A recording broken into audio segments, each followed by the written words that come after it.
రవి గారు, కేంద్ర ప్రభుత్వంలో అధికారంలో ఉన్న బీజేపీ ఇప్పుడు ఆంధ్రప్రదేశ్లో ప్రతిపక్ష హోదా లేని ప్రతిపక్షంగా ఉన్న వైసీపీకి మధ్య దోస్తీ బలపడుతుందా అని మీడియాలో కానీ రకరకాల దగ్గరలు కానీ, ముఖ్యంగా అధికార పక్షంగా ఉన్నటువంటి టీడీపీలో కొన్ని వర్గాల్లో వినపడుతుంది. ఒకవేళ అదే కనుక నిజమైతే పవన్ కళ్యాణ్ ఏమో వాళ్ళతో బాగా క్లోజ్గా ఉండాలని, బీజేపీతో ట్రావెల్ అవ్వాలని చూస్తున్నట్టు మనకి అర్థమవుతూనే ఉంది. అండ్ మోర్ ఓవర్ తర్వాత 15 ఏళ్ల పాటు నేను కూటమిలో కొనసాగుతాను అన్నట్టుగా ఆయన ప్రకటన కూడా చేశారు. సో ఏంటి సార్, ఎలా మారబోతుంది రాజకీయ సమీకరణం? ముఖ్యమైన ప్రశ్న. ఒకటేమో వాళ్ళిద్దరూ ప్రత్యక్ష స్నేహం దోస్త్ చేయడం అనేది జరగదు, కానీ ఒకరి పట్ల ఒకరు అనుకూలంగా ఉండటం. గతంలో అదే జరిగింది. 2019-24 మధ్యలో వీళ్ళు ఎన్ని చేసినా కానీ చివరకు మోదీ ఆశీస్సులు అయితే ఉండేవి. చివరిలో కూడా విశాఖపట్నానికి వచ్చి సభలో పాల్గొని చెప్పు వెళ్ళారు.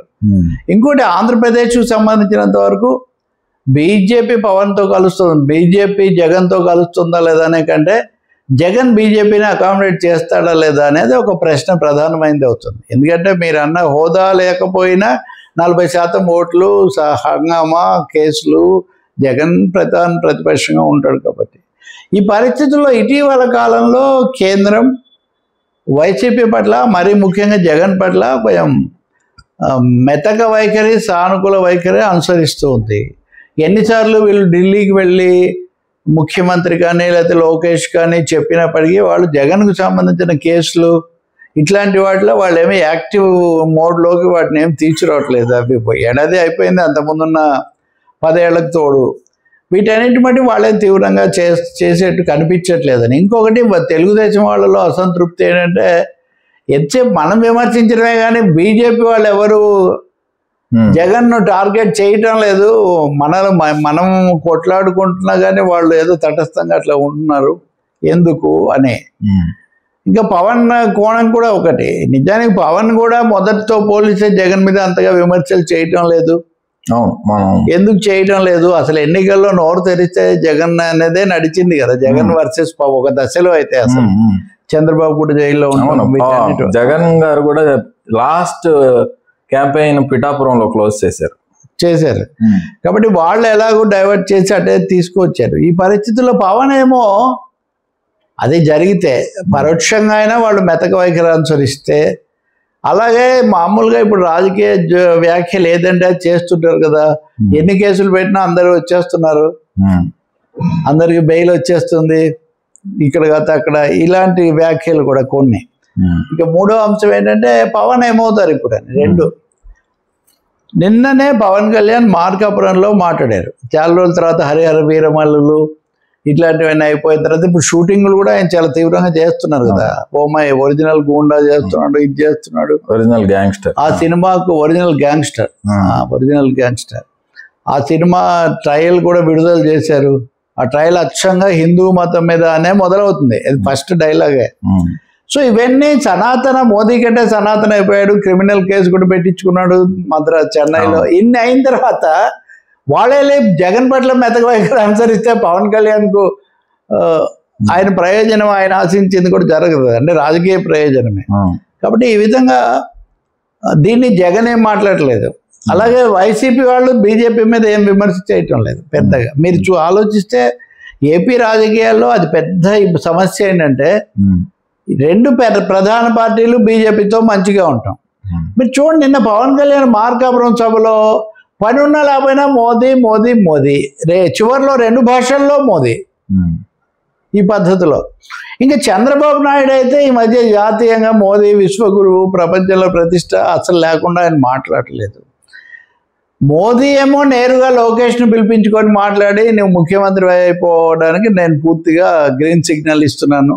ఇది రాజకీయంగా సీట్ల పరంగా వాళ్ళు చేసేదే లేదు, ఇదంతా వాళ్ళు చెప్తున్నారు. సో ఇవి ఈ ఈక్వేషన్స్ అన్నదే, ఈ 3 ఈక్వేషన్స్, ఒకటి BJP Lokesh, BJP Jagan, Pawan BJP, వీటి అన్నింటిలో కూడా కనబడే ఉమ్మడి అంశం ఏంటంటే బీజేపీ పట్ల వ్యతిరేకత లేకపోవటం. అందరూ అనుకూలమే. సో రాజకీయమైన ఛాయిస్ ఏమో వాళ్ళకు ఉంది, కానీ రాష్ట్ర స్థాయిలో, క్షేత్రస్థాయిలో మటుకు బీజేపీ జగన్ను టార్గెట్ చేయలేదు అన్న మెసేజ్ తీసుకోవాలని వైసీపీ వాళ్ళు బలంగా వాళ్ళు భావిస్తున్నారు. దీనివల్ల దీన్ని టీడీపీ వాళ్ళ పరిస్థితి కొంచెం ఇరకాటంలో ఉంది. వాళ్ళు బీజేపీని ఏమనలేరు. పోనీ నిజమే అన్నట్టుగా మాట్లాడదామంటే జగన్ ఆయనకి ఇంకొంచెం ఊపు వస్తుంది. మొన్న వాళ్ళు రాష్ట్ర అధ్యక్షులను ఎంపిక చేసుకున్నారు. అది నిజానికి వేరే టాపిక్ అది. ఆ సమయంలో మాధవరాయను ఏపీలో, రామచంద్రరావును ఇక్కడ తెలంగాణలో చేశారు. వీళ్ళిద్దరూ కూడా కొంచెం పాతకాలం వాళ్ళు, సాఫ్ట్గా ఉండేవాళ్ళు అని పేరు. కానీ వీళ్ళిద్దరూ కూడా ముఖ్యంగా మాధవ్ ఏమి ప్రత్యేకించి వైసీపీకి తీవ్ర వ్యతిరేక కాదు. తీవ్ర వ్యతిరేకంగా ఉన్నవాళ్ళు అట్లా ఉన్నారు. పురంధేశ్వరే ఉన్నారు. ఆమె చాలా గట్టిగా టీడీపీతో ఉండి జగన్ వ్యతిరేకంగా పనిచేశారు. ఇప్పుడు ఆమెను కొనసాగిస్తారేమంటే ఆమె కూడా అవ్వలేదు.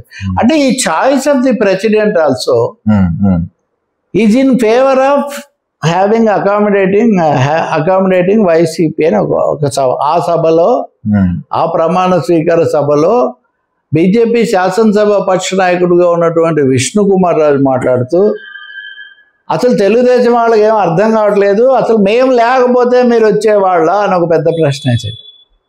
సవాల్ చేశాడు. ఒక విధంగా చెప్పాలంటే, మీరేదో మమ్మల్ని 5% పార్టీగా చూస్తున్నారు, 5% ఓట్లు వచ్చాయని. మాది 5% పార్టీ కాదు, దేశాన్ని పాలించే పార్టీ. మీరు ఈరోజు అట్లా చూస్తే ఆ రోజు మేము కనుక మీకు అనుకూలంగా ఉండకపోతే మీరు అధికారంలోకి వచ్చేవాళ్ళ అని. ఇందాక మనం ఒక ఎన్నికల చర్చ చేశాం కదా, కొంతమంది దీనికి కూడా లింక్ పెడుతున్నారు. మేము లేకపోతే ఆ రోజు ఎన్నికల రోజు మీరు వచ్చేవాళ్ళ అని విష్ణు కుమార్ రాజు అన్న మాటలో చాలా అర్థాలు ఉన్నాయంటున్నారు. కాబట్టి ఈ కారణం వల్ల ఏపీ ట్రయాంగిల్ పాలిటిక్స్ చాలా ఉత్కంఠ అంటారు, ఆసక్తిని మించి ఉత్కంఠగా మారుతున్న పరిస్థితి. విజయసాయి రెడ్డి మనం చర్చించాం కదా, in fact the first to discuss that topic. ఇప్పుడు అందరూ దాని గురించి మాట్లాడుతున్నారు. బీజేపీ దగ్గరికి వెళ్ళి విజయసాయి రెడ్డి అక్కడ వాళ్ళు చేర్చుకోలేదు, మళ్ళీ వచ్చి వైసీపీలో చేరుతాడు అని అనుకుంటే సంథింగ్ ట్రాన్స్పైర్డ్ బిట్వీన్ దెమ్ పరోక్షంగా. ఆయన డెఫినెట్గా దగ్గర, కాబట్టి ఆయన ద్వారా ఒక మెసేజ్ ఏదో వస్తుంది. ఓకే, ఇది కథ. రైట్ గారు.